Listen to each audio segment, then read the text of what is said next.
சேலம் டவுனில் ஓவியாங்கிற பேரில் நகைக்கடை ஒன்று இயங்கி வந்திருக்கு. அந்த கடையிலேருந்து வெளியில் வந்த விளம்பரம் பயங்கர கவர்ச்சிகரமாக இருந்ததுதான். அதனால மக்கள் எல்லாரும் அங்கே போய் நகைச்சீட்டு போடுறது என்ன, அந்த சீட்டு இந்த சீட்டுன்னு அங்கே நிறையா சீட்டுகள்லாம் போட்டிருக்காங்க. அதுக்கப்புறம் நீங்கள் இந்த டேட்டில் வாங்க, உங்களுக்கு நாங்கள் பணம் தர்றோம் அப்படின்னு சீட்டு கட்டி முடித்தாங்கல்ல, அவங்கக்கிட்ட இவங்க தகவலை சொல்லியிருக்காங்க.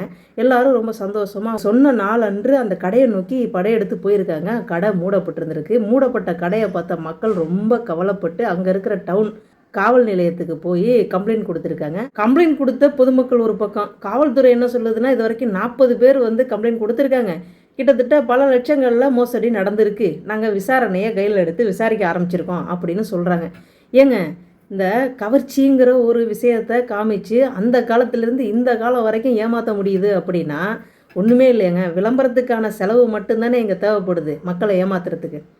விசாரணை நடத்துகிறேன்னு காவல்துறை சொல்லியிருக்காங்க. உண்மை என்னன்னு தெரியாமல் நம்ம எதையும் பேசிடக்கூடாது. ஒருவேளை அவர் எந்த சூழலில் கடையை மூடி வச்சிருக்காரு அப்படிங்கிறது நமக்கு தெரியாது. எனவே காவல்துறையினர் கண்டுபிடிச்சதுக்கு அப்புறம் இதை பற்றி தெளிவாக விளக்கமாக பேசுவோம். நமக்கு தெரிஞ்ச மக்களுக்கு தேவையான பயன்படக்கூடிய தகவல்களை சொல்லணும் அப்படின்னு தோணுச்சு. இருந்தாலும் நம்மளெல்லாம் யார் கவனிக்க போகிறா, நம்ம பேசுகிறத யார் எடுத்துக்க போகிறா அப்படிங்கிற ஒரு சின்ன கவனக்குறைவினால் இந்த ஃபிட் ப்ரோ அப்படிங்கிற அந்த பேரை மாற்றாமல் ஃபேஸ்புக் பேஜில் அப்படியே நான் கண்டினியூ பண்ணிக்கிட்டு இருக்கேன். ஸோ கொஞ்ச நாளில் பேர் மாறிடும். ஏன்னா ஒரு பேரை வந்து மாற்றணும் அப்படின்னா கொஞ்ச நாள் எடுக்கும் அப்படின்னு சொல்லியிருக்காங்க.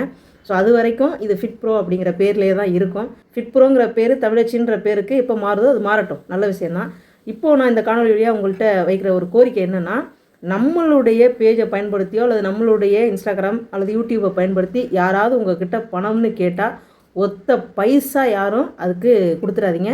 ஏன்னா நம்ம வந்து எந்த ஒரு நோக்கத்துலேயும் யாருக்கிட்டையும் பணம் அப்படிங்கிறது எதிர்பார்க்கிறதே கிடையாது. ஸோ யாரும் என்னுடைய பேரை வச்சு உங்கள்கிட்ட ஏதாவது கேட்டாங்க அப்படின்னா கொடுக்காதீங்க.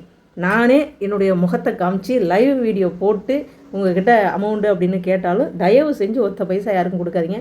மக்களே, ஏமாறாதீங்க. நீங்கள் இருக்கிற வரைக்கும் தான் ஏமாத்துறவங்க புதுசாக உருவாகிக்கிட்டே இருப்பாங்க.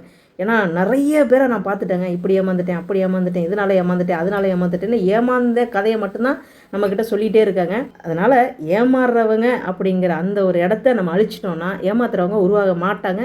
ஸோ கொஞ்சம் கவனமாக இருங்க. கொஞ்சம் இல்லை, ரொம்பவே கவனமாக இருங்க. மீண்டும் அடுத்த ஒரு நல்ல பதிவில் உங்களை வந்து நான் சந்திக்கிறேன். நன்றிங்க.